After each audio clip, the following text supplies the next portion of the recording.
আপনাদের ফোনের সামনে এরকমই যদি বর্মা শাক দিয়ে আলু আলু দিয়ে মাখা হয়, তার সাথে ভাজা শুকনো লঙ্কা, ভাজা রসুন আর ভাজা পেঁয়াজ দিয়ে যদি বানানো হয়, খেতে কিন্তু অসাধারণ লাগবে। কেউ না টেনে দিয়ে পুরো ভিডিওটা দেখবেন।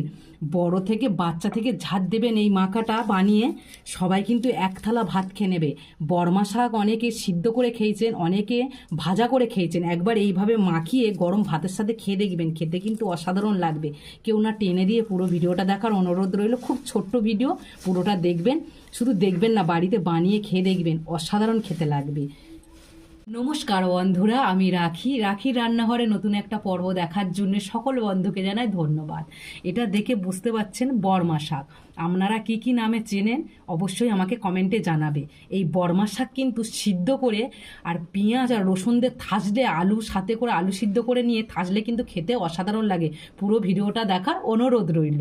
বর্মা শাকটা ধুয়ে পরিষ্কার করে নিয়েছি, আর কি সুন্দর কচি কচি বর্মা শাক বাদায় হয়েছে, একদম কচি কচি বর্মা শাক। এইগুলো কিন্তু আলাদা সিদ্ধ করব, আর আলু কিন্তু আলাদা করে আমি সিদ্ধ করে নেবো। দুটো আলু সিদ্ধ করে নেবো, আর এখানে বর্মা শাকটা সিদ্ধ করে নেবো। গরম ভাতের সাথে কিন্তু খেতে অসাধারণ লাগে। পেঁয়াজ আর রসুন ভেজে দিয়ে একবার যদি মাখান না, এক থালা ভাত উঠে যাবে। কে কে বানিয়েছেন একবার অবশ্যই জানাবেন, আর যদি না বানিয়ে থাকেন একবার বানিয়ে নেবেন। গরম ভাতের সাথে আর কিন্তু কোনো তরকারি লাগবে না, সত্যিই আমি গ্যারান্টি দিচ্ছি, এত সুন্দর খেতে লাগে। খুব সুন্দর এই রেসিপিটা হবে। আর একটা খুব ছোট ভিডিও, খুব বেশি বড় ভিডিও নয়, আপনারা দেখবেন। এখানে আমি একটা কড়া বসিয়ে দিয়েছি, আর কড়ার মধ্যে শাকগুলো দিয়ে দেবো। একটুখানি জল দেবো, দিয়ে সিদ্ধ করে নেবো। অল্প করে জল দেবো, এখানে খুব বেশি জল ব্যবহার করব না। এবার ঢাকা দিয়ে দেবো, দিয়ে শাকগুলো সিদ্ধ করে নেবো। এখানে আমি নিয়ে নিয়েছি পাঁচ ছটার মতন রসুন, আর চারটে পেঁয়াজ ভালো করে আমি কুচে নিয়েছি। বড় বড় সাইজের চারটে পেঁয়াজ আর রসুন নিয়ে নিয়েছি, আর রসুনের একটু করে এরকমভাবে চেলা করে নিয়েছি। এখানে নিয়ে নিয়েছি চারটে শুকনো লঙ্কা। ভালো করে কিন্তু জলটা আমি কিন্তু শুকিয়ে নিয়েছি, দেখে বুঝতে পারছেন। আর একটু ভালো করে শুকিয়ে নেবো। জলটা কিন্তু কড়ার গায়ে ভালো করে শুকিয়ে নিতে হবে। একদম অল্প করে জল দেবেন, শাকও সিদ্ধ হয়ে যাবে, কড়ার গায়েও জলটা শুকিয়ে যাবে। জল বেশি থাকলে সেই জলটা কিন্তু ফেলে দিলে কিন্তু শাকটার কিন্তু ভিটামিনগুলো চলে যাবে। শাকটা এইভাবে কিন্তু কড়ার গায়ে জলটা ভালো করে শুকিয়ে নেব। ভালো করে জল শুকিয়ে নিয়েছি, এবার শাকগুলো আমি তুলে নেব। কড়াটা ধুয়ে পরিষ্কার করে নিয়েছি। এবার এখানে আমি সর্ষের তেল দেবো। সর্ষের তেল দিয়ে দিয়েছি। তেলটা গরম হয়ে গেলে সামান্য অল্প করে একটু গোটা জিরে দেবো। গোটা জিরেটা ভালো করে ভাজা হয়ে গেলে তার উপর পেঁয়াজটা দেবো।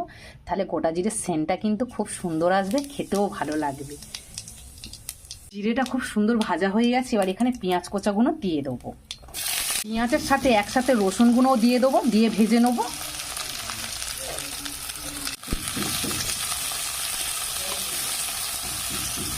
সময় গ্যাসটা মিডিয়াম আঁচে রেখে দুটো জিনিস ভেজে নেবো, পেঁয়াজ আর রসুন। তাহলে রসুনটাও খুব সুন্দর সিদ্ধ হয়ে যাবে। সুন্দর করে কিন্তু লাল লাল করে ভেজে নিয়েছি, আর পেঁয়াজ ভাজার খুব সুন্দর সেন্ট উঠছে। এবার তুলে নেবো। তেলে শুকনো লঙ্কাগুলো ভেজে নেবো।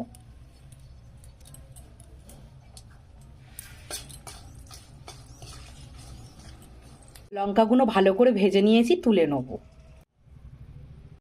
লঙ্কা, পেঁয়াজ আর রসুন সব ভেজে নিয়েছি, কি সুন্দর সেন্ট উঠেছে।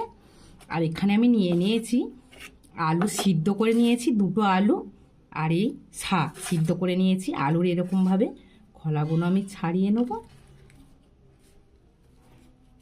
খোলা সমেত সিদ্ধ করলে আলুটা খুব সুন্দর একটা টাইট ভাব থাকে, জল জল ভাব থাকে না। ভালো করে মাখিয়ে নেবো এইভাবে সুন্দর করে। আলুটা ভালো করে মাখিয়ে নিয়েছি। এবার লঙ্কাগুলো নিয়ে নেবো, দিয়ে দেবো লবণ,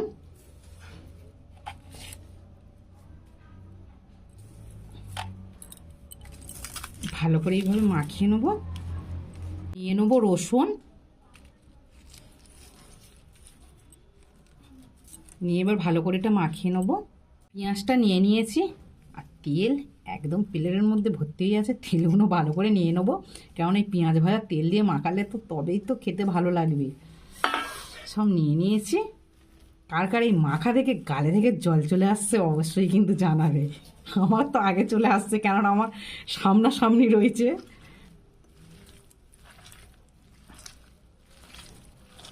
ভালো করে মাখিয়ে নেবো, নিয়ে আর গরম ভাতের সাথে খেতে হবে। খেতে কিন্তু অসাধারণ লাগবে গরম ভাতের সাথে। এই শাক কিন্তু শরীরেও কিন্তু খুব উপকারিতা একটা শাক। এই শাকটা খাওয়া কিন্তু মানুষের খুব ভালো। একবার এইভাবে বানিয়ে খেয়ে দেখবেন, অনেক রকমভাবে তো বানিয়ে খেয়েছে। মেখে পুরো রেডি করে নিয়েছি, আর ওপর থেকে একটা ভাজা লঙ্কা দিয়ে দিয়েছি। দেখতে কেমন লাগছে? খুব সুন্দর দেখতে লাগছে না? শুধু দেখতে লাগছে না, সত্যিই খেতে অসাধারণ লাগে। ভালো লাগলে পুরো ভিডিওটা আপনাদের দেখার অনুরোধ রইল, বন্ধু বান্ধব সবার সাথে শেয়ার করার অনুরোধ রইল, সবার সাথে শেয়ার করবেন। পারলে আমার চ্যানেলটাকে সাবস্ক্রাইব করে নেবেন, আমার পাশে থাকবেন, পাশে থাকা বেল বাটনটা অন করে রাখবেন। নতুন নতুন ভিডিও ছাড়ার সঙ্গে সঙ্গে সবার আগে আপনাদের কাছে পৌঁছাবে। আপনারা ভালো থাকবেন, সুস্থ থাকবেন, অন্তত আমার একটু সাপোর্ট করবেন আর শেয়ার করবেন সবার সাথে। আমার ভিডিওটাকে আমি এই পর্যন্ত শেষ করছি বন্ধুরা। টাটা বন্ধুরা।